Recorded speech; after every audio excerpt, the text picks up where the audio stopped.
Good evening, everyone, and welcome to Sports Unplugged. You can tell it's Christmas. Kev's actually letting me host, so God help us tonight. God, you thought things were bad before. Wait till I'm taking over again. Just like the old times, this Kev, isn't it? Yeah, exactly. How you doing, mate? How you feeling? You all good? Yeah, living the dream. So, right. So, bit of admin first. So, we were going to do. We were thinking, who could we do for our show? We were talking about Ronaldinho, and then because Kev mentioned I could host, so that was it. Then we've been Ronaldinho Talks in New Year because we can have a whole show with him. So, what we're going to do is we are going to do have a look at the fixtures, what's left of them, and then we will do viewers question time, and then literally any question goes. Yes, David learned that because it's Christmas. I may even talk about golf. I actually could ask you answer a couple of golf questions. So black pudding. No, we're not going there. But we have a challenge for the viewers. We want to build a Christmas 11.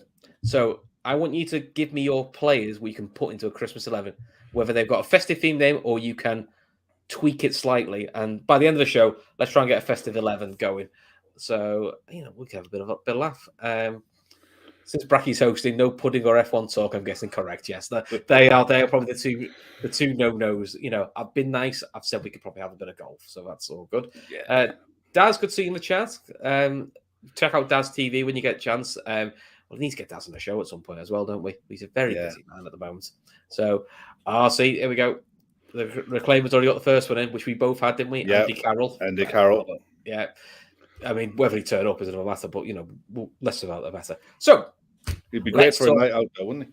Oh, it'd be brilliant. He's good at karaoke as well, I've heard. So let's talk about Boxing Day fixtures. So we're going to carry on as normal, Kev. Yeah. Plow on, no problems, absolutely fine. So 2 fixtures down already. Yeah. Both the early kickoffs as well, which makes me think they've done that one. They've got them in early, which I quite like the fact there's notice. It's Thursday afternoon. It's Thursday morning afternoon. We found out Sunday's not happening. That gives people loads of you. Try and get your money back in your tickets. Try and get your hotel, if you're staying in Liverpool, sorted. It gives fans a bit more of a chance rather than getting halfway across the Pennines and going, oh, got to go back. So it's all that. And then same for Watford Wolves. A trip up to Watford. Watford to Wolves is not a quick journey. So we'll go through the fixtures that are left. I'll be interested to see how many more are left. So that is a great one, Ashley.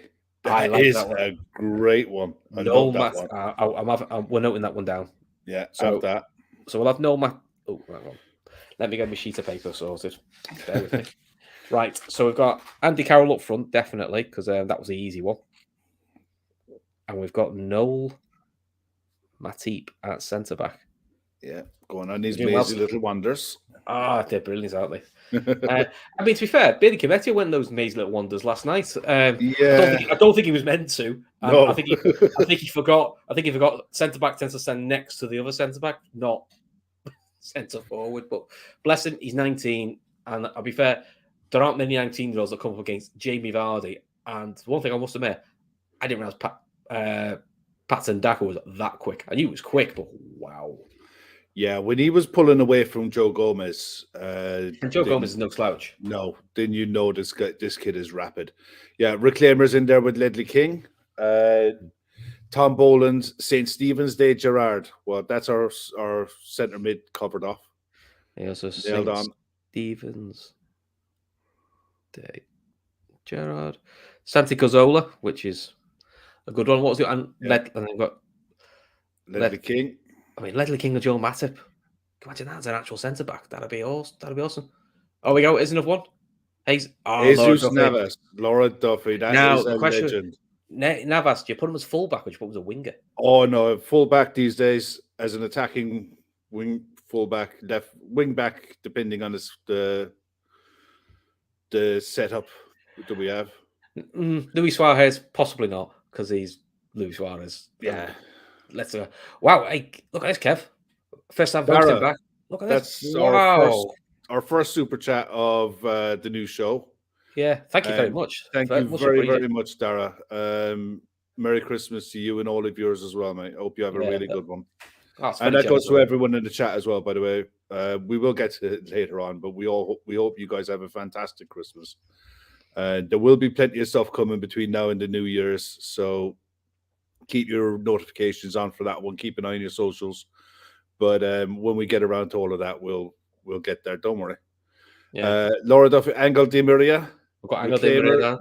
Noel Whelan. Yeah. Noel Whelan. Where we put Noel Whelan then? Centre mid? Yeah. He'd be an option for now because there is more. There is more. But Noel Whelan is definitely a decent. So the team so far is, we haven't got a keeper yet, but we'll get to that. We've got a back three so far of Noel Matip, Ledley King, and Jesus Navas. Midfield so far of Angel Di Maria, St. Stephen Day, I can't say that, Gerard, and Santi Cazzola, and Andy Carroll up front. I'll be honest, it's not looking bad, that. Yeah, Red Steve there. Fergie managing the team. He's got the wood off Red Nose. Yeah, he has. He's not very Christmassy, though, is he? He's a bit of a Grinch, isn't he? He's a bit of a Grinch. He's just got that face, isn't he? Or maybe that'd be work. We have a Christmas 11 and a Grinch manager. That'd probably work, actually. Yeah. As a bit of chemistry there, yeah. So, anyway, back to football. Sorry, back to football. Dennis Pepe Reindeer. Oh, see, that's brilliant. Well done. That is a classic. That is an absolute belter. Well done. See, I had my keeper one sorted, which you were quite impressed, which is Edwin van der Sar, which I thought was quite close, but to be fair, that's much better. That is way better. I thought Van der Sar was in with a shout, but cool. So back to football. Everton. Let's talk about our blue friends across the road. They've had their request to have the game postponed turned down. Now I think Rafa was saying they've had 6 with COVID and 5 out injured, and they've got a couple who are fit, but as in like a bit like us with Milner and Keita, which is I don't think they're even that far along because I don't think Dominic Calvert-Lewin hasn't played any minutes. He's back training, but because he's back training and available, then he's counted as available for selection. So yeah, which Klopp and a few managers have had that argument, which is there's fit and football fit. In other words, you're fit as in yes, you can train. It doesn't mean you can play football tomorrow. Because it's like people who thought Van Dijk would be able to play against Leeds. I mean, admittedly, Van Dijk very rarely runs because he doesn't need to, but there's no way Van Dijk's going to jump in after a week off. A week, 10 days off. It's just not happening. Mike, I will get to that because I've got to look. I will definitely get to that in 1 second. The thing is with Everton, right? They've got the way they've worded this new rule, and Mike, this will get to your point. The way they've worded this is very specific. That it's the 13+1. So you got 11 players. Doesn't matter what position they play in. You got to have 11 outfield players, a keeper, 13 outfield players, a keeper, +1 as well. So 14 in total, 3 subs, 11 players, one of them being a keeper. And it doesn't matter what positions you're able to fill on the pitch. If you've got 5 strikers who are fit, then 5 strikers are in your starting 11. Make do with it. It throws integrity into the league out the window because integrity means nothing. You're going to have squads like Manchester United now are all bar Pogba back fit and training. And on the other side of the coin, you've got squads like Everton, Leeds were another one. I mean, Chelsea to a point, who are literally between COVID and injuries, are whether people like it or not, are down to the skeleton of what they're able to put out. It's just a very good skeleton, which is why people don't give them any credit. But they still have to do that for twice in 48 hours. And this is what Klopp's biggest gripe was, that the players need a 3-day break between games. When you're playing Champions League, you genuinely play Tuesday Champions League, Saturday League. Then you play Wednesday, Sunday. You're playing Thursday, Sunday if you're Europa League at worst. Sometimes the odd occasion you might have to do Thursday, Saturday, but you very rarely get a Thursday night, Saturday lunchtime. Very rare. Yeah. Well, I mean, we all know what will happen is Klopp gets accused of moaning. Like he was accused of moaning last year about all he said was you shouldn't do the 12:30 kickoff if you played Wednesday night Champions League. It's ridiculous. Yeah. Which Solskjaer said, which Pep Guardiola said, but obviously people picked up on Klopp saying it. Yeah. This year, if you play Champions League on Wednesday night, you are not allowed to be selected for the 12:30 early Saturday morning kickoff. Same as if you play in Europa League. You can't play the half 12 early Saturday kickoff. It's to give a logical amount of time. So it'll probably get fixed next year. In terms of our gaming hazard, I'm gutted because I enjoy the Boxing Day fixtures. Yeah, I think we all do. It's the bits in between where you think they could probably manage it a bit better. But when they said Leeds had missed out, I said because they'd got some more COVID cases. I mean, if you looked at the Leeds squad that played in the last 2 games, there's lots of kids on the bench. It wasn't like they had it wasn't like, say, Leicester last night who had like a returning Vestergaard or a return, they had, decent first teamers on the bench who were returning back from injury, which you looked at Leeds going like, they were literally 2 or 3 injuries or 2 or 3 COVID cases away from going like, you'd see like 3 16-year-olds in the Leeds starting 11. That's how close they were getting to it. And you were sort of going, it didn't take much to tip Leeds over the edge. No. So I don't. It's not a slight at Leeds. I don't blame Leeds at all because I'm sort of look at their squad going, they were down to the bare bones anyway. Yeah. And that's in a non-COVID world with that many injuries, it would have been, there would have been some interesting. 1 second, Chris. Laszlo's got probably the best one of the night there. Richie Partridge. I saw another one. I missed the name. I need to go and find it. Which was Marcus Bauble, which I did quite like. Very good as well. But we've got a right back, so unless Marcus could play as a third centre back and play Jesus Navas as a right wing back, we could do. I thought Navas played on the left sometimes as well. He does both, doesn't he? He could do both, yeah. So we'll come back to that. Back to that definitely. Now, I think the Everton game gets called tomorrow. Well, they've already. I just got a feeling. They've already turned it down, haven't they? So yeah, unless they do something new, Yeah, you know yourself. Whenever a PCR is done, it's not until 10 a.m. the next morning that you're going to likely get the results. So we'll see what tomorrow brings. Do you know what I mean? I mean, Burnley already have had 2 called off now. Yeah, they're in that stage now as well where they're in the stage where pile up. Spurs are in a similar space. I think they've got 3 to catch up. Was it 3 to catch up or 2 to catch up on? Leicester have got 2, haven't they, at least? Yeah. So there's a few where you're looking at going, yeah, there's a few. I mean, assuming the game goes ahead in the current circumstances, what are you going for Burnley Everton? I think Burnley beat them 2-0. I just don't think Everton can physically match Burnley. I don't think so. Not with the players missing as well. And Burnley will be fairly well prepared, fairly well rested. That's another huge advantage for clubs who are coming out of the other side of this. They can plan, can't they? 10 days planning, and the ones who don't have COVID. I've had like a 10-day preseason. It's like a preseason. This is what a winter break looks like, but it's early. Do you know what I mean? You can't plan for it. It's just the place when it happens. Yeah, when it happens to you, you make the best of a situation that the cards that you dealt. And the sides who are getting games postponed now, like I mean, Leeds, if they get 7-day break, that's 2 games we're missing them. That's 2, but it's 7 days to get players back and some kind of minutes into their legs. I know their training ground will be closed for a couple of days, but it will benefit them come the new year. It might give them a bump they need. But yeah, I can see Burnley getting a good result against Everton, and it's a result they need. To be fair, Burnley are in a bit of trouble at the minute. Yeah, they do. We do. And obviously, we need to. There's some clubs you and me don't like, so we'll see how they go from there. So, Bonkers there with 3 great shouts. To be fair, Rocky Santa Cruz. It was just a lovely footballer.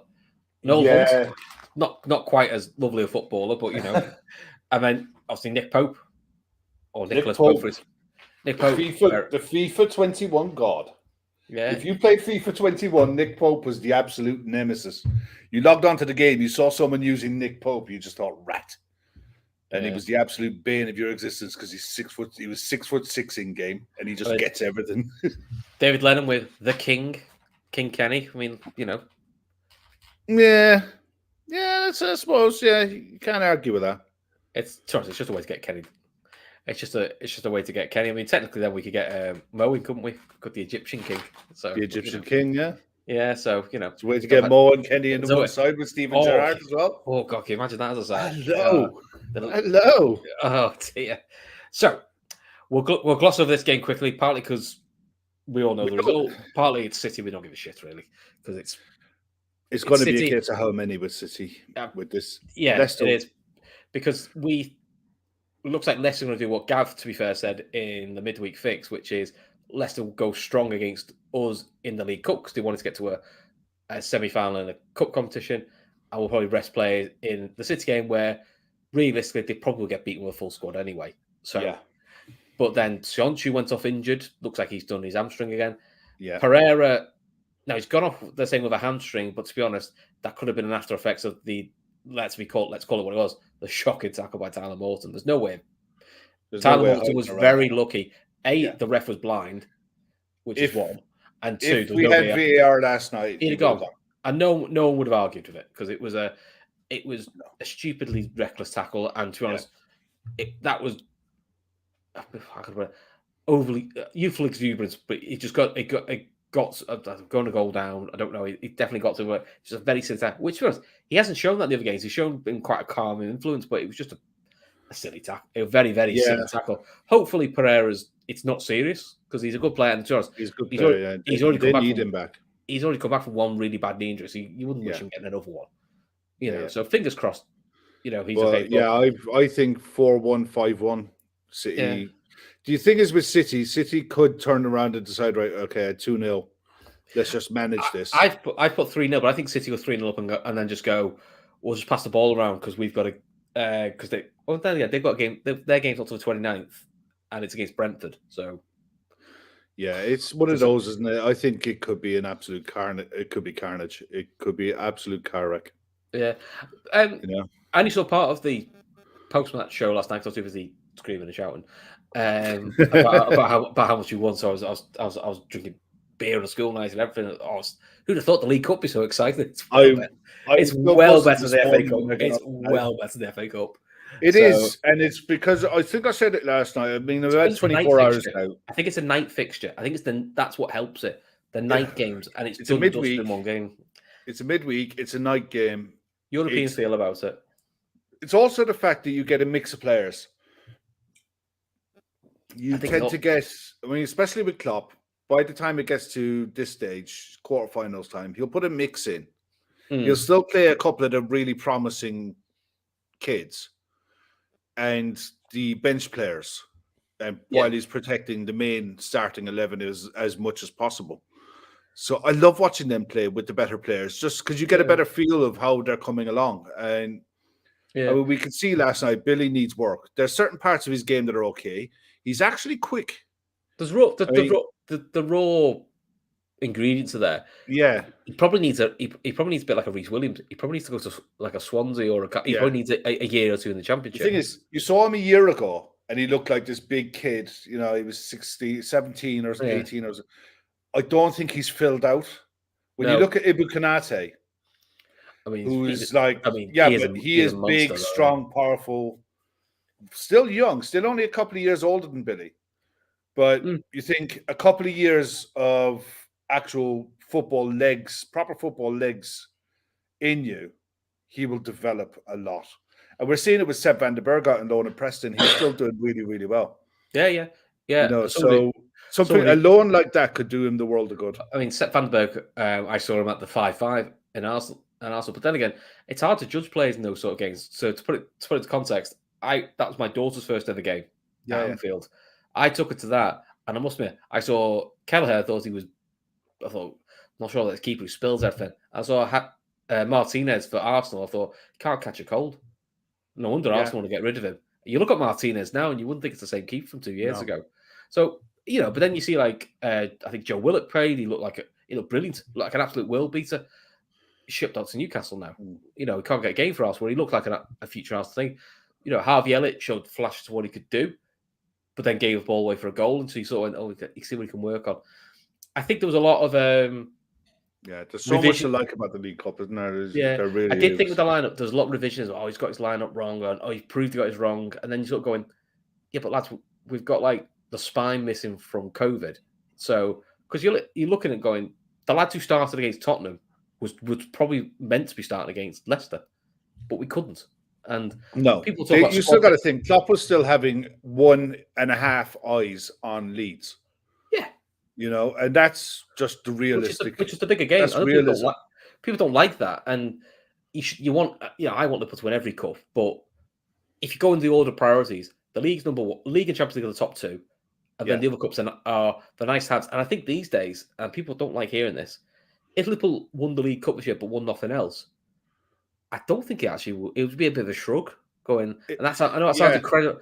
I know it sounds incredibly arrogant, and people will get really offended. Some people get really offended by that. But realistically, now for the likes of, if you want to be a City, it's you win the league or the Champions League with something. So everyone talks about you should win the league and the FA Cup, or the league and the League Cup, because that's I remember it was a case. Look, doing a double was really rare. It didn't happen very often at all. Now it's almost a case every year. Every year or every 2 or 3 years, someone does a double of something. That's why City. That's why people underestimate City sometimes, because they have normalised having 20 world-class players and winning 2-3 trophies a year as that. Well, that's the norm. That's what everyone does. You go, not really. It's really not the norm. So we'll see. I mean, you look even in Spain and Germany, Bayern Munich will dominate the league, but Bayern Munich don't often win the German Cup, or the King's Cup in Spain isn't always won by Real Madrid or Barcelona. There was always the odd. It wasn't often that a side did a double. So it's City of. If Liverpool say finished second, won the League Cup, you go, that's a very good season. Got second. But without second, it's not. Price must say, if Liverpool got first and the League Cup, you got an amazing season. Why? Because we won 2 trophies, and we've won 2 trophies in a season since 2001. Yeah, that's last time we won 2 major trophies. Unless people, we could talk about the Club World Cup, and they're not major trophies. No, they are in the honours. They're nice hats. As a traditionalist, that's what they are. Barry definitely saying people digging Kelleher out for conceding the goal against Madison. Didn't hear them at the final whistle. Funny enough, he had no chance with the Madison one. If I'm honest, now maybe this is because we're spoiled with Alisson. I think Alisson catches that, or at least tips it over. I don't think Alisson's beaten by that. It was hit with some venom, but I said at the time, I think Alisson gets it. He has to do better. I also think Alisson gets the first goal. But Kelleher's, in terms of goalkeeper, he's a young goalkeeper, and you've got to take the rough for the smooth, because he can see the still a hell of a hit, Mike. Yeah. It was still a hell of a hit. But in a year's time, when something like that happens again, he probably tips it over, because he'll learn from that. Because we've seen that with Kelleher, because his big thing when he first started was he'd spill everything in front of him. The best thing I noticed about Kelleher last night was his distribution again. He's got so much confidence in passing the ball into midfield, and it usually takes 2 or 3 or 4 players out with one pass. And there was a couple of passes last night. You look at it and you're like, hands over your eyes type of passes. Like, please don't. Oh, thank God it worked. But you know what? It works more often than not. He very rarely gives the ball away with his feet when he's in possession. Even his distribution when he goes long is very good. His shot stopping last night was very good. Penalties aside, because he read the penalties really well. The second save. The second one was better than the first, because the first one was a nice height. The second one was low. It just wasn't hard. Second, speaking to people who have been goalkeepers at a decent-ish level, obviously not international. I used to play hockey. They always say the one just low down are the harder ones. Most people say they prefer height. It's actually you've got more of a chance of a top corner one, because you can stretch. If it's very awkward to get down low like that, and it was an awkward height. But going back to that, and I don't know if you covered it because I didn't see all the show. Did you think it was mad that Vardy never took a penalty? Six left a penalty. He was injured. Was he injured? He was injured. Yeah, they'd used all their subs. And that's why you didn't see him. He couldn't run. I thought it was mad. I was thinking, Vardy must be fifth. When he went take, I thought he must be sixth then. Because Rodgers did it in his post-match, said that he couldn't run from about 70 minutes on. And when you think back in the game, he didn't actually do anything. I think Brendan sold himself last night, because he went strong to try to look. I think he was desperate for a cup. I think he did what. I think he needed it. But I also think he did what I saw online people criticising Klopp for, which was play your big boys, win it early, take them all off. And my argument always is, it's very rare in cup games. I've seen Liverpool do that, and it work. I've often seen Liverpool go strong, balls it up, and then you're going, well, you've got to leave the lads on. You've got to leave the lads on now to win it, and then you're knackered for the next game. Or you then got to take them off and weaken your start 11, and you go, oh, God. I mean, first of all, even at 3-2, he still took Simicast off. It looks like he stuck with the planned substitutions as much as possible. I mean, to be fair, Owen Beck did nothing wrong. I mean, he only had 10 minutes, but, that shows he was good. He was confident. That shows some balls, though, because, the easiest thing to do would have been simple passes. We'll leave Simicast on. It's 10 more minutes, he'll be fine. So, Laura Duffy rightly points out people dismiss the treble too much. They do.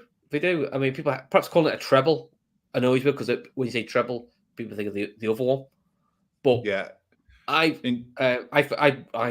not to blow me wrote an article on it.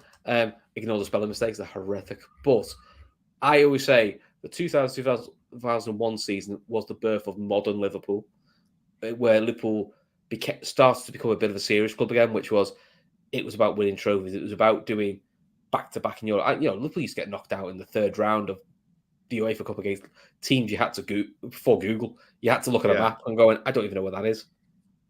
Or some Scandinavian side knock you out, and you go, "No, this is rubbish." Every day. We're going now like we feel like we're in the running now, and it's November. That season felt like that. You felt like you're in the running to a cup final from November.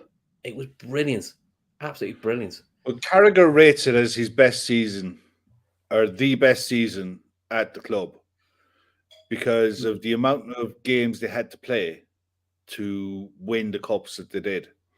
Well, I think 5 of that squad are in the Champions League final a few years later. So Hippie is in it, Carragher, Gerrard, Hamann, Schweitzer.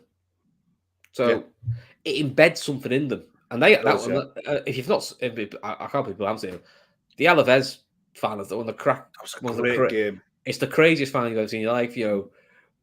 It's 5-4, 2 red cards, golden goal. It's absolutely brilliant. I haven't watched it in ages, actually. I wouldn't mind trying to watch that back again. Oh, I had to watch it. We did a show over the summer. We did talk about some European ones we've done. The ones we got to the finals where, and obviously people got really upset because I kept bringing up the ones we lost.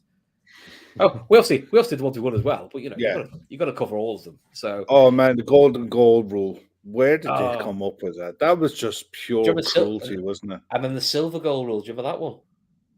Which was only there for 1 year. Yeah, but it was like silver goal. So extra time. If you score in the first half of extra time, you just go to that half time. If you're still winning, that's it. That's it. Yeah. If you don't, then you do the second half of extra time. If you score in that and you're ahead, then you win. But it was just. But it was all under the guise of player welfare and absolute codswallop. It was it was like, look, let's just try something different. It was. It should look. So sometimes these things work, sometimes they don't. I mean, probably the best golden goal was David Trezeguet's in the Euros. Yeah. Because that was mental. That was mental because there was only a few minutes to go in that, wasn't it? Yeah, I think so. What's so funny is when you hear the play interviews from the 2001 when Gary McAllister's cross gets headed in for an own goal, players celebrate, go, "Oh, get in, we're ahead." They didn't realize they'd won. Then a minute they were like, "Oh, we've won!" So it was another celebrate. So they, if you watch the play there, they celebrate like it's a normal, I've gone ahead. You're like a late, like we did with the tacky equalizer. It's like one of those sort of goals. Like, get in, we're ahead. And then he was like, "No, you've won." "Oh, bro, I'll get in again." So they actually do like a double celebrate. The second one's not as big because they weren't used to it, so it was brilliant. Yeah. Anyway, let's just go through these pictures really quick because 3-0 City. I've said. Yeah, I think 4-1. I think Norwich, Arsenal. I think routine 3-0 Arsenal. This is the sort of game Arsenal just slap them about. So Spurs Palace. I watched a bit of Spurs last night, and look, they were hanging on for large parts of that game. West Ham played well. West Ham played all right. Spurs made some changes, and they'll change it again for Boxing Day. But I think Spurs, because I think Spurs should have enough to beat them 2-0. I've got 2-1. I think Palace actually, Palace used to play their old compact way in a weird way that actually caused Spurs more because caused Spurs more problems. Yeah, I actually think because they play a bit more open, it'll suit Spurs because they'll suck them in and hit them on the break. Yeah, this version of Spurs has Kante DNA written all over it. Sorry, not Kante. Conte's DNA. It's they're going to be a very, very hard side to score against. I think so. And it's just going to be purely about volume of bodies at the back and try to hit sides in the break. And it will probably they have every chance now that they're not in Europe to get into the top 4. They genuinely do. Them and Arsenal.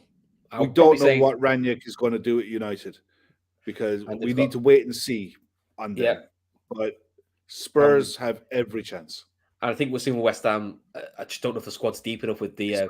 They've picked up Europe. I think they'll focus on Europe, rightly so. Yeah. I think they'll take Europa Conference next year. I think if West Ham ended the season in 7th or 8th and had a really good run in the Europa League. That's what they need to go to the next level. Though West Ham is consistent European football, whether it's Europa Conference, Europa League. Europe. And when I say that, that's not me being disparaging because in a nice possible way, that's the best thing that happens to Liverpool. Again, that 2001 season was just constantly in Europe because you can attract better quality players. Best quality. You're used to the 3-day turnover, and then you know what you're doing there. The big thing for West Ham is the fortunately losing someone like an Agbona is a killer because he's really good and he's their organizer. I don't think that they'll be able to get him now. They should have got Divock Origi in the summer. Where would it go? No, we won't sell him now, but we. But they should have gone for someone like that in the summer. Tammy Abraham. They should never have allowed Tammy Abraham to go to Roma. Especially when they went and got your man from Chelsea already. Watch Divock get an extension. Divock get an extension in the summer. That'll just send Twitter. I wouldn't be opposed to that because you can't. You need a squad filled of all sorts. I wouldn't be opposed to it as long as it doesn't mean we're not bringing another forward in. Yeah, I would quite like the forwards we've got now is the front 4: Minamino, Origi, and one more. Yeah, because Divock seems quite content being the 5th or 6th choice, which is quite hard to find. So yeah, we'll see. So I've gone 2-0 West Ham. I've said they'll beat Southampton 2-0 because Southampton are atrocious. Yeah, I think West Ham will take a lot from that game. And I think I've 3-0. So this, I think, is going to be the best game. Villa-Chelsea. For different reasons, I fancy Villa to get something. I think players Chelsea got missing because Lukaku and Werner won't be playing because they'll still be quarantining. Yeah. Which way plays into Villa hands. Gerrard's making Villa Park, a hard place to go. Villa have got goals in them. So now for them, he's got a brilliant, marvellous Makamba. He's out, which is a bit of a blow for them, to be honest, because he's played really well. But I've got it down as a 2-2. I don't think there'll be that many goals. I think if you had this to me 3 weeks ago, I'd have said you'd be lucky if Villa score 1. Chelsea have just gone very leaky because I think they could see was it 5 midfield. Goals? And they could see like 5 goals up to December, and now they've only conceded like 7 or 8. Yeah, it's the midfield is a problem. Look, I think it'll be a draw. I think it'll probably be a 1-1. It wouldn't surprise me if Villa beat them 1-0, but I don't think there'll be loads of goals either way. Chelsea don't look like they're in the form to score a hatful, and Villa look misers in front. At the back at the minute, they look like they've got a hunger to keep clean sheets, and that's something that's going to stand them in good stead. That's what Gerrard did when he was at Rangers. And to be fair, that's what he was doing at the under-18s for Liverpool. Yeah. Very Rafa-esque, as some would say. Right, guys, we've got 2 more fixtures to go, so start getting your questions in. It doesn't have to be sport. It could be anything. Whatever you like, lads. Even golf. F1 doesn't count, though, because it's not a sport. Right, last 2. Brighton versus Brentford. This feels like it's going to be turgid. Brighton could also be a 3-3. It could be a 3-3. It could. I have joked this game's going to be 1-0 to Brighton with a Brentford own goal. that would kind of sum both clubs up. Brighton can't score. Brentford just have no luck at the moment either. So. Yeah, I wait for 2-1 Brighton mainly because they're at home, and Brentford playing Chelsea the other night could have taken a bit out of their legs. I think so. Yeah. Is Tony back for Brentford because they're struggling without him? I don't know. And this is the thing. These are all this fixture list. I don't believe all 8 will get played. I just don't. I just don't believe all 8 get played. And in fairness, it's sides who have already had their lockdown and they're coming out the other side of it. Those sides need these fixtures to happen. The last thing that those sides need now is the opponents having to get games cancelled, because that's another game on top of the ones they've already missed to make up again. And they're running out of dates. There isn't that many available dates in the league season now for weather like there used to be. You know, you get the odd 1 or 2 blank fixtures, usually for snow and ice and what have you. But in the modern football, you know, in this day and age, it's very rare. Even the Burnley game, when it was cancelled for snow, it's very rare that happens these days. No, very true. Very true. So they don't build that many spare dates into a league calendar. So there's going to be hell to pay when these fixtures need to be replayed. Need to happen. So. Right, so we'll do the last fixture, and then I'm going to have a bit of a rant about the PFA because something's gone on today which has really got me nose. Newcastle against Man United. I just think United win this 3-0. Newcastle are horrific. Defensively, they're a mess, and this is sort of side that no matter who I'm interested to see this one because I want to see what Ranić has been working on at United, and I want to see how many players have bought in. He's got a full squad. Bar Pogba, which I don't think he would have played because I think he's gone. I think United absolutely destroy them. And it could be 4 or 5, maybe more. I think United will have the bit between their teeth, and they'll really go to town on this lot. And Newcastle's saving grace is they're getting these games out of the way. Anything they pick up is a bonus because nobody's pulling away from them. You actually look at the table. Watford's only 3 points ahead of them, isn't it? And Watford are terrible. Watford are going to suffer massively because of AFCON as well.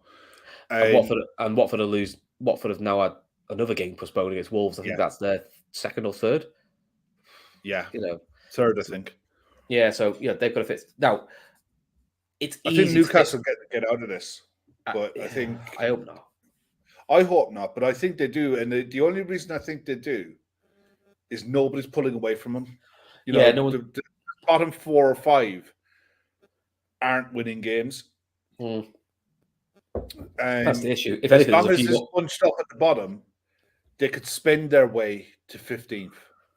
They don't have to climb the table in one transfer window. They just got to get safe, and I think they will. I honestly think they'll get safe. Yeah, and it'll just be by good fortune than anything else. Yeah, after the third, I missed the orange ball when in the games with snow. Yeah, I remember those as well. They were brilliant. Yeah, bit of fun. We got a yellow one now for the winter. Yeah, right. 3-2-1 PFA. What's the story? So you made a chat with us earlier. So for those who don't follow women's football, there is a team in the Championship called Coventry United. It used to be Coventry City. Coventry City said they couldn't run a women's team anymore, so they started as a Phoenix club as Coventry United. Middle of the road I think the low mid-table championship they were doing all right. Sadly, it's been announced today they're going into liquidation, which is horrible news just before Christmas. Horrible news. They've been as a club now for 7 years. Semi-professional. Last year the talk was the club turning pro, and this is sometimes the difficulty in women's football is teams who aren't backed by a Premier League men's team. It is harder. Lewis do really well, Durham do really well, but they don't. If they don't have like a Liverpool, Man United, Tottenham, Leicester to support them a little bit. My big thing with the PFA is the statement that's just come out has just said, yes, we've started proceedings that we'd like, it's going to liquidation. That's it. But people are finding out about it because the players are tweeting out saying, I've lost my job. And the staff are tweeting saying, I no longer have a job. That's how people are finding out, which A is wrong. But this is why I want to see, because I've seen conflicting reports, what the PFA going to do about these women players. These are PFA players. These are women players and the professional footballers. So they should be covered under the PFA. So the PFA going to support them because that's kind of what they're there for. But as always, the PFA, it's all talk and no action. And I am seeing talk now that the PFA don't cover the championship. Now, if I'm wrong and people will correct me on that, great. Because I'm hoping I'm wrong. If it's true that the PFA only really covered the WSL above, pardon my language, that's bollocks. These are people who, want to be professional footballers. And to be fair, most of the championship are semi-pro, so they work and do this. And to have your dream cut away for you 2 days before Christmas, your dream cut away for you anytime is horrible. But 2 days before Christmas, and I'm getting the impression there's no support for them. It's bang out of order. It's wrong. And what coverage has it got? Very little. We're looking at where people like Emma Sanders from the BBC, who is very up on this sort of stuff, and that's how you sort of find it. Yeah, regular guest on your monthly shows as well. So. Yeah, she does. She comes on our show. She's very well informed. Educates me on the wider things of what's going on in women's football, because I openly admit I like women's football. I do watch women's football, but I'm very Liverpool focused. I am a Liverpool fan, so I'm more Liverpool focused. The wider footballing side of it, don't always know all about it. I'm a bit like that with the men's games, to be fair, as well at times. So kind of switch off to all of it. So, but when you see stuff like this, it's just like, it shouldn't really happen. But unfortunately, it doesn't sit right with me. It feels horrible, no. and I feel really sorry for the players because they haven't got jobs now, and the wider staff who are at the club. Yeah, the wider staff who haven't got a job, and the fans. Because ultimately, we saw this with Bury when they became a Phoenix club, and if you haven't seen it, BT did a brilliant program about Bury, and that split the fan base because they created a Phoenix club, which people have gone, oh, I've got a club to follow, brilliant, I'll go and follow this club from lower league up. Have you got the original fans who followed Bury originally, who hate the idea of the Phoenix club? They want Bury back because they think it's been treated wrong. So they're in limbo where they haven't got a club. Yeah, imagine that. Being in a situation where that's your club, but that's what you supported, and like.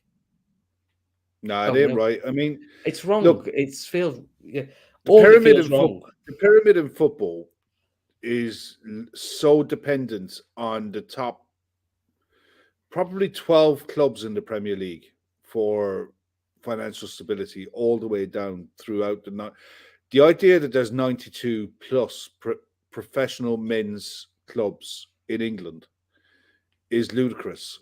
You don't see it in any other country, I don't think. You don't. You also don't see 2 cup competitions and a league in any other country. It's very rare these days. And it seems like they're trying to flog a dead horse with the players. And the further down you go, everyone is trying to keep up with the Joneses with the in League One and League Two with the men's game. Trying to get into the championship, trying to get from the championship to the Premier League to the promised land. And you could see journalists and pundits on talk radio questioning Norwich and how they go about things. One thing that will never happen at Norwich will never, ever, ever be a Sunderland. No, they spend within the means. They're not going to do what, as Oscar did on one of the other shows we've done, the Man of Football show. Yeah. Or, taking loans on future things that might happen is nonsense. So that's what annoys me. I mean, the other thing that annoys me in the women's game is there's not much money in it in terms of prize money. I think probably 6 crore. Coventry is next year. There's a new league sponsor who is going to be the first official league sponsor of WSL and the Championship. So it naturally puts more money into the game for them, which would help. So that's a bit annoying. But then the thing I've read today, and I don't know if it's true, so I'll put it out there. I'm quite happy to be corrected if I'm wrong, is the prize money for the FA Cup's not very good. I've apparently been told for the League Cup, the Conti Cup, if you win it, you win a trophy. You don't actually win any, there's no prize money for it. So which is true, which is, there's a lot of infrastructure costs to run a football team, whether it's a men's team or a women's team or a kids' Sunday league side. If there's nothing at the end, if there's no financial, you're running at a loss then. It's so backwards. You know, so yeah, I saw it today. You know, and it stuck in my craw a bit, and I think I know, I get that because of the time of year it is as well. I'm also a bit like it is galling, isn't it? It's almost a case of and they released a statement tonight. I just happened to be watching Sky Sports News because I WhatsApped you when I saw it as breaking news. 9:20 tonight, I think they released a statement that they were going into voluntary liquidation. That's in politics. It's the Friday night news dump. Today is like the 23rd of December. Let's just get this statement out there while there's no one else is watching. Yeah. It's bang out of order. It's the PR. This will hopefully get lost in the ether. Yeah, it's wrong. I hope it doesn't. Listen, whether it'll happen or not, I hope somebody buys Coventry United and it can carry on or restart, so fans and staff have got something. Yeah, and I pray to God all the players find somewhere. You know, because it's going to be difficult to say you're going to find 18 players in a new club in January, because you know it's competitive and it's hard, and women's squads don't tend to be massive. They don't have 25, 30-person squads. You know, so it's a real challenge. These players get to be employed within football, hopefully at a playing level, if not at a coaching level, and you just hope they can salvage something out of this, and hopefully the PFA can be shamed into helping these women. Yeah, doing something. You know, if not with their wages, then help them with training to get involved in something, or emotional sport or mental sport. Because I'll be honest, losing your job just before Christmas, I don't care who you are, mentally that is going to take a hit on you, and I don't say that with any glee, or I'm not trying to be a doom monger. You know, whenever you lose your job or the threat of losing, I've been through. We've all been there. We've all been there. It's horrible. It's a horrible thing to go. But the thing about it being just before Christmas, it just stacks me a bit more. So, right. But anyway, look, I'm off my soapbox. Right. Where's these questions? You know, David Leonard. Fire your questions, guys. Go on, David Leonard.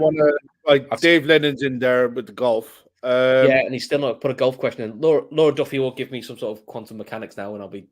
Dave, you can ask what's going on in the golf world at the minute. Is because I know in the winter, it tends to be in Japan, South Africa, Asia, the Pacific regions would have golf tournaments on, but you know, early going into January, February, what do we have to look out for? What's coming up? When does the European Tour start in Gusto? When do they come back to Europe to start playing? What else is there? Rugby. I think they're usually in Ireland anyway. There's a lot of provincial matches when it comes up this time of year. You'd usually get Ulster, Leinster, Connacht, Munster playing each other, but I don't think there's any games. Honestly, see, this is the thing. This is the worst of it now. This time of year, there's not an awful lot. If you're into American sports, by the way, on Sky Sports on Christmas Day, you've got 2 NBA games. Just because I did make a note of it.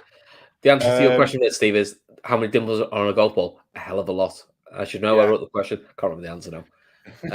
That I just did that more for winding Gav up, to be honest. So, question for you then. Let's do a golf question, because I keep threatening Dave I'll do a golf question. So, who is your favourite current golfer? And you'll be amazed. I actually know a couple. I actually know who a couple of golfers are, and it's not Tiger Woods. So I won't go for an obvious one either. My favorite, I like Justin Rose. That was going to be my answer. I like Justin Rose. Rory, I wanted to try and just forget the PR stuff. I wish the media would leave him alone in certain ways. I'd like to see him get back to golf in his own speed without. He's always going to have the media hype on him now, but I think that's killing him. You know, he's so hot and cold when he does get back. The media hype is huge and then he drifts away again. Yeah. I'm not a fan of the modern breed of American golfer. I'm not a fan of the American golfers, full stop. The only time I have ever really got into golf is I probably watched the Ryder Cup. So this is possibly why I like Justin Rose. Is I remember watching, the only time I really watched golf was I watched the last day of Medina, just because I thought, oh, this could be something to watch, and then didn't realize I was watching probably one of the best comebacks in golf. But I've seen Sky did a good documentary, The Miracle of Medina, and Justin Rose is on that, and he speaks really well, and the way he talks about it, and his stories about Rory McIlroy are brilliant. Where Rory McIlroy was he overslept, or he had the wrong time. He had to get a police escort to get to his tee off, otherwise he'd lose. And he was joking that he said he'd been there for hours, like practicing his putt, and he said Rory McIlroy just goes, right, let's play some golf, and he just goes, it's just not fair. And but see, he's looking, goes, it's just not fair, is it? I thought, yeah. Do you know what? Natural ability. He's an absolute belter. Cheers, Avi. Cheers, Avi, mate. Hope you're well, pal. Merry Christmas, lads. Hopefully everyone is blessed year ahead. Absolutely, Avi. When Taki scored, I did think of Avi because he is Taki through and through. Bless him. Yeah. Avi's still giving us the Luis Diaz updates every week. If you're following Avi on Twitter at Blue Chip. But is he really that good, Luis Diaz? He got pocketed by James. He got pocketed by James Milner. No, I think there is a player there. I genuinely do. I just like to throw James Milner pocket him shout out because I know it knows Avi. I just love James Milner is just a unique. Do you know what? I'll tell you one thing, right? When James Milner goes, that is such a hole in our squad. Not just the. I've wound up for ages. I've got to do it at some point, haven't I? Come on. Just the James Milner when he leaves, right? That's the vice captain, the leadership hole he's going to leave, the vacuum. The quality on the pitch. On the pitch as well. He's your, 20 minutes to go. You're shutting the game up, or you need something. He's so versatile, and I can't think of that many players in the game now who are that versatile. But there is very, very few. He's been involved in some massive games. And what I mean is... Not just for us, by the way. But not for us. Well, if you think for us, so it's his cross that sets up Minamino's equaliser. It's his cross that sets up the Lovren winner against Dortmund. He scores... That pass last night. He was off balance for that.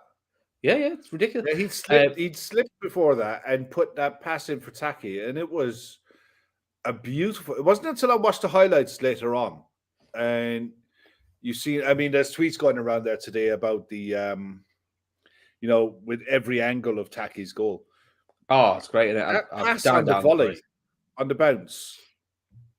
That was. He gets slated for his delivery from set pieces.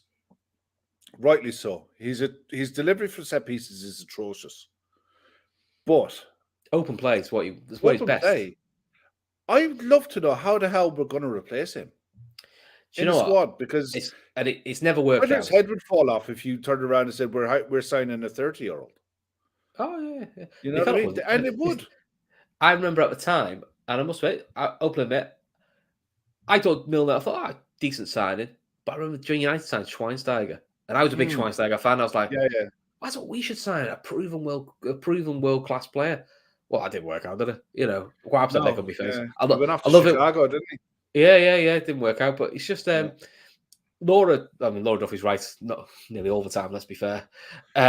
Millie's such a smart tactical player. He is. I think his technical ability and his tactical awareness is so underrated. Because everyone goes, he works hard, he throws a tackle in, and he scores big penalties. He brings everyone with him. That's the thing. That's why him and Henson are so good, because Henson does that. Now, I do wonder, does Henson become Milner in the next couple of years?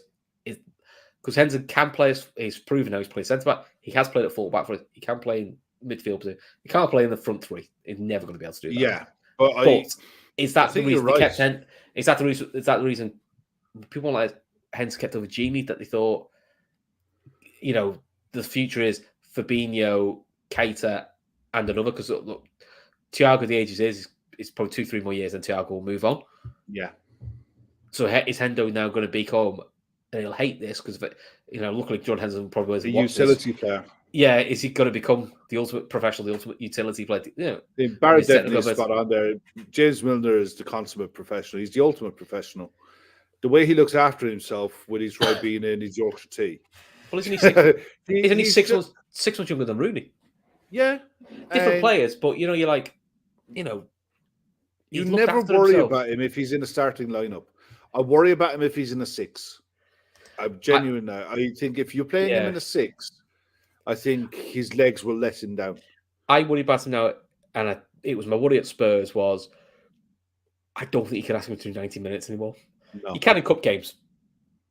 I think now he has to be starting 60 or last 30. That's kind of how you've got to manage him. And that's fine. And I think that Dave Lennon, I seen that as well.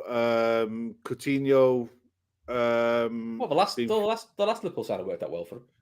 Well, Coutinho's been flogged to Arsenal, Newcastle, Everton are the latest club linked with him. Barcelona have to get 2 out. They have to get 2 out. They have to get him out, and they have to get Umtiti out to be able to bring in one more. Apparently, Ferran Torres is done. They can do that by. Where's this money coming from? Because now they're after it's easy enough because to deal with Ferran Torres, they'll spread that over the cost of his over the length of his contract. The my Aguero wages freed up a lot of capital.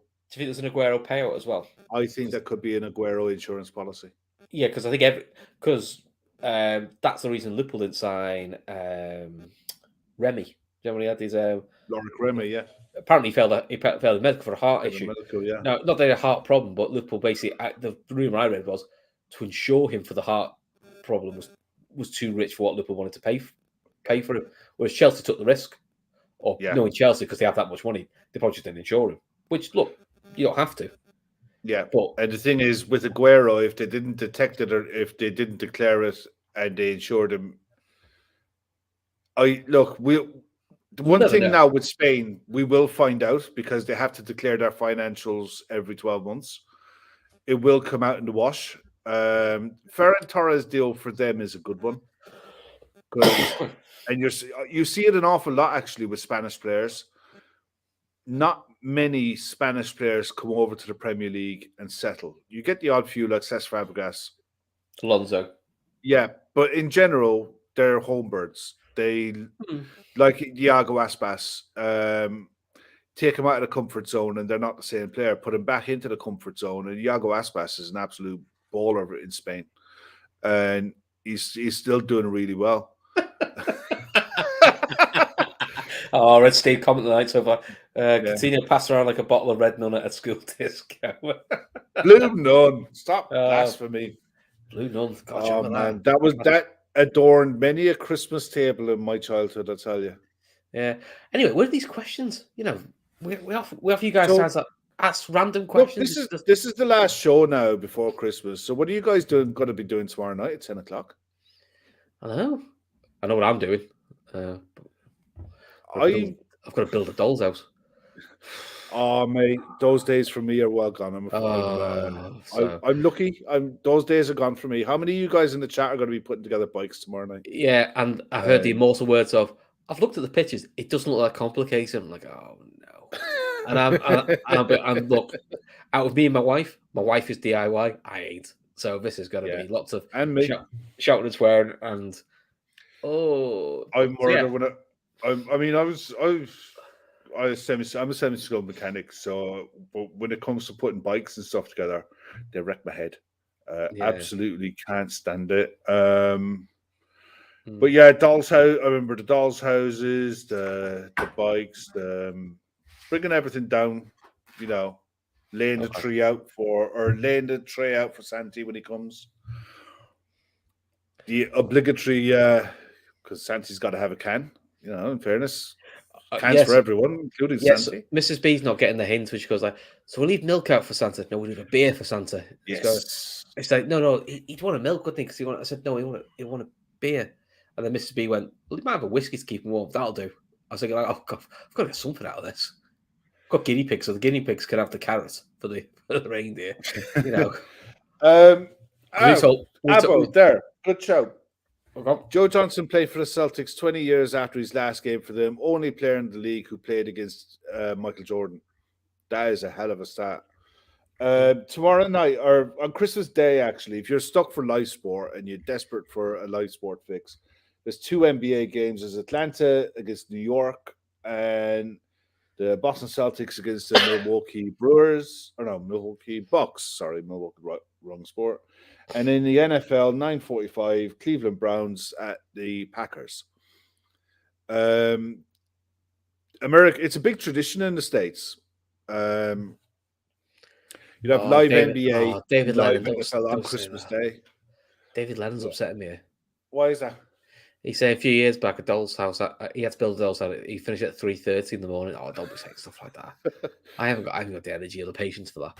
Oh no! You can do it. Just a quick one, because I don't want to forget it. Naguib Mohammed, to be fair, he DM'd me this is covering the LFC Academy players who we think will make it and who we think should be sold. We're probably not going to do it tonight, but me and Kev have said we've definitely discussed. We're thinking it's in the next international break. We can need something to talk about, and you don't want to do a draft. Quite like doing stuff like that because we haven't done stuff like that for a while. And that's the good thing about this is because we're in the the UEFA Under-19 Champions League, and we get to see a few more of them, so we can do a bit of research on them. So a lot of these games will be more televised, and unfortunately, unless you've got LFC TV and time, and BT Sport, BT Sport show the odd game here and there, but if you've got LFC TV and you've got the time, you can watch all of the academy stuff. I mean, unfortunately, myself and Chris are working. We just don't have the time. So there's a few. I think the academy process from the time Klopp came in when Gerrard was at the under-18s to I think we're going to start seeing the fruits of the academy in the next 2 or 3 years. I think so. We're starting to see it now. I mean, we're starting to see drips and drabs, but I think Tyler Morton's, a nice surprise. I'm sorry, I'd say Tyler Morton's a nice surprise because he wasn't being talked about as all the youngsters coming in, Mazalowski and people like that. I don't think Tyler stays. Personally. No, I think he'll have a good Prem career. Yeah, possibly not at Liverpool, but I think he could be one of those players that he's at Liverpool till he's like 23 as a bit of the utility Johnny Evans. Not John Evans, John O'Shea type. John Shelby type of player. Yeah. Where he's around, used in and out, League Cup games, dead rubber games, just to give people a breather, and then he'll move on and have a very good career. Paulie Wallace is trying to upset me. We're not talking about F1 drivers. Whose favourite hobby is cricket? I mean, I don't mind cricket, to be fair. And we're definitely not talking about white pudding. I reckon that would definitely be Mark, the Aussie. What's his name? Oh, God. Paulie, what's his name, mate? The Australian Formula One driver, Mark something or other. He's gone. Oh, I love Laura Duffy's optimism. I could always tell her that part of the doll's house is a building project. I'll be honest, if you've met my daughter, that would not fly. And I wouldn't be walking. Sadly. So, anyway. So, come on. Any more good questions? I need a few. I'm surprised I need random food ones, actually. Tomorrow's the day now. Tomorrow, my missus is already warmish. Like Mark Webber, that's it. Tomorrow morning, probably 10 o'clock, I'm barred from the kitchen for the rest of the day because that's when she'll start doing the sausage meat stuffing. She'll start getting everything ready tomorrow. And what are we doing tomorrow? So tomorrow we are. It's like the last minute mad house tidy that you do. The Christmas clean. The Christmas clean to make sure you got like room in the kitchen for everything like that. So we're doing that, and I think the rest of the day is just probably watching Christmas films with my wife and my daughter. Because the food's most stuff we've got, it's all in the freezer. Most of it's cut from frozen or the fresh stuff's already in the fridge, so it's just a matter of throwing it in. We got some card games and stuff that we're going to be playing tomorrow night, and I'm looking at my youngest is 17, so I think I got a feeling that tomorrow night there's going to be a fair few drinking games going ahead tomorrow night, and I'll see what my son is 19. I'll see what he's made of tomorrow night. What's your favourite tipple over Christmas? Keep up with me. I've started to get into whiskey actually. I don't drink top shelf. Not a lot, but I've started to drink the odd whiskey, like Christmas and stuff like that. Yeah, I love it, man. Yeah, I love it. But I just don't like anybody else when I drink it, so I just leave it alone. Right. No, I just have the odd few cans here and there. To be honest, actually, do you know what I'm looking forward to Christmas morning? I'll dig a coffee machine out and I'll have a nice coffee on Christmas morning and stick the radio on or something, just stick some music on and just chill out for a little bit. You know, until the house wakes up. I usually hopefully I might get about an hour to myself Christmas morning before the house wakes up, but I'm not holding my breath. Do you know, brandy and Baileys. It's interesting. Nice. Last Christmas, I'm not going to song. I had to wake my daughter up Christmas Day at 8 o'clock. And me and my wife both woke up. You're like going. I love Steve. Steve, you're my new best friend, mate. Let's do that. What's your favourite Christmas film, anyway? Right, let's just get this out of the way now, right? Die Hard is not a Christmas film. Oh, get out. Get out. Die Hard is not a Christmas film. Die Hard is the Christmas film. It's based at Christmas. It doesn't matter. All right. The correct answer is Die Hard. Scrooged. I do like Scrooge, to be fair. I love Scrooged. It is very funny. Then I watched that. Muppets Christmas Carol. Love Muppets Christmas Carol. I like what's his name? Christmas, not the Christmas Vacation. Yeah, I'm not as big a fan of that one. I don't mind that one. I like some of the old traditional ones as well because they're like White Christmas and stuff like that because they remind me of my grandparents. My granddad used to be mad on those actors, the Bing Crosby's, James Stewart's, those type of actors. So if I sit down and watch one of them, it just takes me right back to when my grandparents were around with us. But I think that's the whole point of Christmas. It's you got the whole range because I've got films that my daughters liked, films that my sons liked, films that I liked when I was watching it when I was a kid. You know, you can just sit down and veg and not worry. See, this is the thing with football. And I kind of get what Klopp was coming from in a lot of ways. From the 26th on, we've got football saturation in a lot of ways. You know, we've got the 26th, 28th, then you're into the January period, then you're into the FA Cup and blah, blah, blah, blah, and on and on and on. There's no switch off point. And I think I remember a time when, and it's not that long ago, you know, I'm not that old, but you'd have your Boxing Day fixtures and then you'd have your New Year's Day fixtures and you'd have the FA Cup would be the next fixture after that. And it was enough. Definitely, yes, David Lennon. Sprouts are a definite yes. Absolutely. 100%. The gift that keeps on giving. And why'd you have to have sprouts? Because it's bloody Christmas. Tom Bonham wants to know, will you be peeling your sausages? She buys her own sausage meat from the butchers and they're all in the fridge waiting for herself to do her magic. Don't have to take the sausages out. She buys the sausage meat about a month ago. Right. Paulie Wallace is getting very aggressive here. He wants me to name the Christmas 11. I can't name the Christmas 11 because we haven't got 11 yet. I'll give you what we've got so far. So we've got Pepe Reindeer in goals, Marcus Bauble, Noel Matip, Ledley King, and Jesus Navas as a back four. So far, we've got Angel Di Maria, Stephen Day Gerrard, which I still can't say, and Santi Cazorla at midfield. And we've got Andy Carroll and Roque Santa Cruz.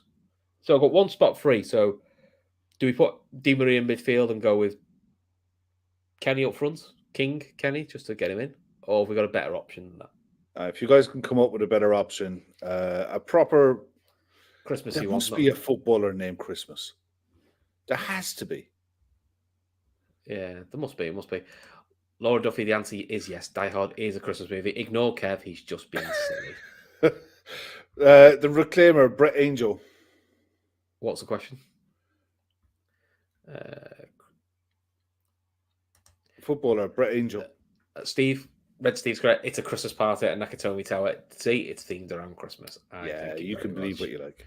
I flipping do. Don't you worry. I can't have it. I'm sorry. I can't. I need to give you my friend Rob.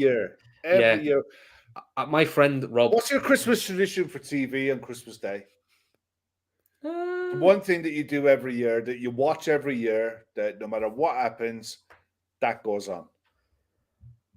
There's not a we always put in the morning.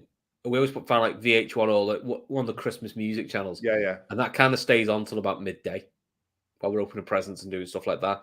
And then normally what ours has been is, this sounds very male chauvinistic. Mrs. B normally is cooking breakfast. So me and little one normally put a Christmas film on.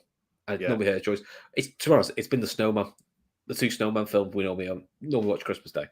I did quite like them as a tradition. Yeah. It's either Christmas Day or Christmas Eve, the new one and the old one. Right. Ours has always been EastEnders Christmas Day. EastEnders would always get watched. Years ago, Corrie would always get watched when it was on as well. And Doctor Who. Oh, do watch Doctor Who. Christmas Day Doctor Who special. They're always good, actually. If you don't watch any of the other Doctor Who's, the Christmas it doesn't matter. I mean, you could. I don't think I've watched the EastEnders since last Christmas, and I guarantee you, within 10 minutes, I'm like, oh yeah. Richie changed that. Richie Partridge, the pear tree. Yeah, Richie Partridge. There you go. We had him down as a maybe. There's your 11. There's your 11. There we go. She is getting older, Steve. To be fair. Olivia, she's getting that little bit older now. She could be ready for a Die Hard. Krista Stillman is boring as fuck. Make her watch Die Hard. She's only 8. I sort of feel like 8. The cringe when he's walking on broken glass, though. Just think, there's a song about that. Yeah, there is. We're not going to go into that. The Only Fools and Horses Christmas special. Oh, mate. I missed them. That's still the best comedy. Best one ever, because it was filmed in Bristol when I was living there. And I still watch it back, and where they filmed, the bit when they're in the van in the middle of town, and the pubs were about to come out. I used to work across the road from there and drink in a pub that was literally about 50 yards from there. And whenever I watch that, it takes me right back to those days, because it looked exactly like I remember it. It's all changed in the city centre now in Bristol, but Only Fools and Horses is without doubt the greatest British comedy ever made. I agree. Absolutely. The Batman and Robin, yeah. Do you remember when he finally became a millionaire and you see him in that posh hotel room flying, zooming out? Company I worked for used to own that hotel. Oh, right. And they have loads of people ring us saying, can I have the room that Del Boy stayed in? And it's a ridiculously priced suite. Yeah. It's like £400. It's something obscenely nice. I mean, the best story I ever heard out of that was the one with the chandelier. I've seen that one, yeah. Yeah, did you see the documentary about that? Yeah, they were told, we cannot, we've got one take, we cannot laugh. If any of you laugh or smile and ruin the take, you are fired on the spot. That's what this is director. So they're all like, and I think it's the guy who plays Rodney looks at his eye, and he can see the director, and the director tries that and does that, and he says the director always gets his whole fist in his mouth to stop himself laughing, and they go, God, and they go, that's brilliant. That's brilliant. Yeah. Avi there in the chat, Miami twice, best episode. The one they did in Miami was really good. It was different, and there was a couple of the later ones they did when they lost it all again, and all of that were really good. But you can't beat the Batman and Robin. Trigger had some of the best lines though. What do you want the award for? Oh, because I've been sweeping the streets. And I'm like, yeah, it's the same brush all these years. Oh, is it? Yeah, it's had 5 new handles and 6 new heads. How the hell is it the same brush then? What are you on about? It's the same nail that held it all in. I the 2 Ronnies and Morecambe and Wise, Dave. They were good. It was all right. They're sketch shows. They're not a TV. They're not a TV series because they're sketch. I must admit. Father Ted as well. Father Ted was really good. Morecambe Wise's sketch still comes up now, and it's still funny. Yeah. Father Jack. Most that's older than me. Yeah, Father Jack and Father Ted is Frank Kelly, I think his name was. And if you grew up in Ireland, Frank Kelly was in everything for donkey's years, and he was just really, really good. Rodney and the Groovy. Was that when he had to pretend his girlfriend was his mum? Do you remember that one where they won a competition? Oh, that was the one in Spain, yeah. And Del Boy was his dad, and he had to pretend his girlfriend was his mum. Yeah. And he hurt his knee, and some girls fancied Rodney. So swell. Yeah, I think. Do you know what? And I saw a tweet earlier on today, actually, and I think it was David McLachlan on Twitter, and he said, "Where's all the brand new British comedy that it was?" Because it was Britain used to produce some great comedies in the 70s, 80s, and 90s. Yeah, the sketch series, the one-off shows, you just don't see them anymore. You know, Four Candles is still brilliant. Yeah, Porridge was very clever. Porridge was very good. Look, Blackadder Goes Forth, I think, is probably one of the best written series I've ever seen. Especially the last episode. It's funny, but incredibly poignant. Oh God, yeah. It gets the balance perfect, and and basically but also anything that has any episode that eventually Rick Mail appears in, which is why I do like Man Down, which was the Greg Davis one. Third series is not as good. First two series are brilliant because Rick Mail's his dad. Rick Mail and his dad. Rick, if you've not seen it, it's worth it just for Rick Mail. He's absolutely hilarious. And Greg Davis says, it's just the stories Greg Davis tells about Rick off. He said, were more funny than the show. He said, but I couldn't air any of them because they weren't allowed. Fawlty Towers was just timeless, but it was short for a reason. They did it, and you couldn't add to it. You couldn't do it different. So I think it's only they made 12 episodes, I think. Yeah, 2 series. I think they got it right. I think 2 series was enough. And the best thing they did was leave it alone. 40 Towers, 40 Towers was great. So yeah, still Game Out of Scotland. I've never seen that. Don't mention the Wall. Don't mention the Wall. Yeah, I mean, there's so many comedies back then that were of their time that you couldn't make them today for obvious reasons.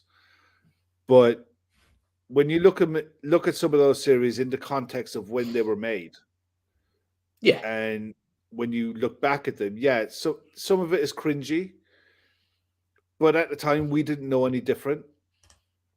And you get educated, don't you? Oh, that was brilliant, actually, Ivy. Yeah, the British underrated, the British Empire. Very underrated. Yeah, very. Because people always remember Red Dwarf, Red Dwarf, because obviously that's what he's more famous for. British Empire is funny. British Empire is great. It's brilliant slapstick, with just very good observational humor as well. That's what. It's a comedy show. It's got a lovely sense. Open All Hours, Open All Hours is always good. All Hours, I didn't like the remake. It wasn't quite the same. It never would be, though. That's the thing. There was some. I mean, look, I remember shows like Terry and June and stuff like that, and it's just they're of their time. Rising Damp. My dad loved that. Rising Damp. Like, I never the one that's set in Liverpool. What's the name of that comedy series? Bread.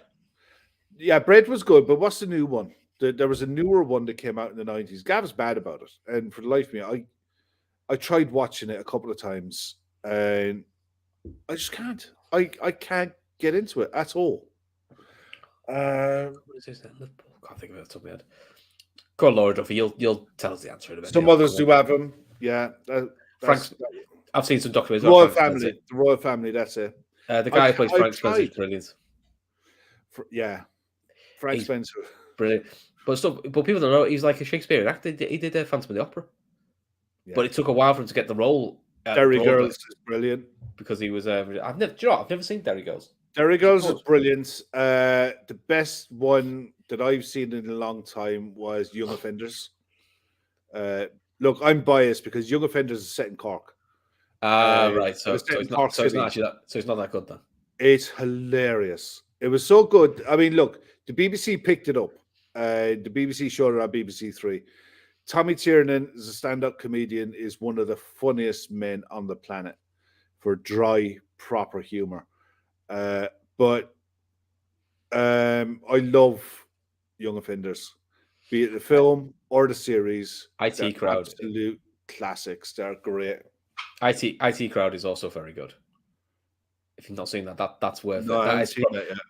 It's a Channel 4 program based in an IT department, and they're based it's in a dungeon, at the bottom. And but it's just it's all silly slapstick stuff. But the guy who answers the phone for IT, he just goes, "Hello, IT." If you try to turn it on and off again, that's kind of the in joke. That's what IT does. And they get a new head of IT, and they realize within 2 weeks she doesn't know even how to turn a computer on, let alone run an IT department. And it's just a lad who obviously knows it but doesn't want to be there, and the geekiest of geeky people, and the dynamics just really, really fun. Mr. Bean, I think, was very much, David, along the lines of once you've seen one, you've seen them all. I didn't get. It was all right. My daughter loves it, but I think that's who it's aimed at. It's kind of it's it's an introduction to silly slapstick comedy, which that's what it's there for. In Between is still one of my faves. It's inappropriate, but it's funny. And everyone has got a mate like Jay, the one who makes it up and just doesn't want to do it, so. Young Offender, classic. Porridge, good. What do you call it? Look, it was the royal family. I couldn't get into it. I tried, and I just couldn't get into it. Don't know what it is. But I think I've got a pretty dark, dry sense of humor anyway. But you need to be working with me. But look, listen, should we wrap up, Kev? It's nearly Christmas. It's nearly that. Well, we're almost at the end of Christmas Eve. I know, that's a good one, isn't it?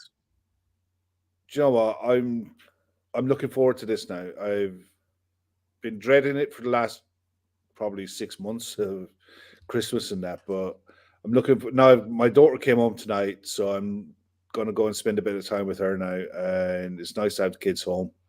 Lovely. Enjoy what you guys are doing over the festive period. Tell those important to you that you love them and look after them. And I hope all you lovely people get all your lovely things. And we get to come back, hopefully, for a game on the 28th and get a nice positive result. But look, it's a Merry Christmas from me. And let Chris finish off.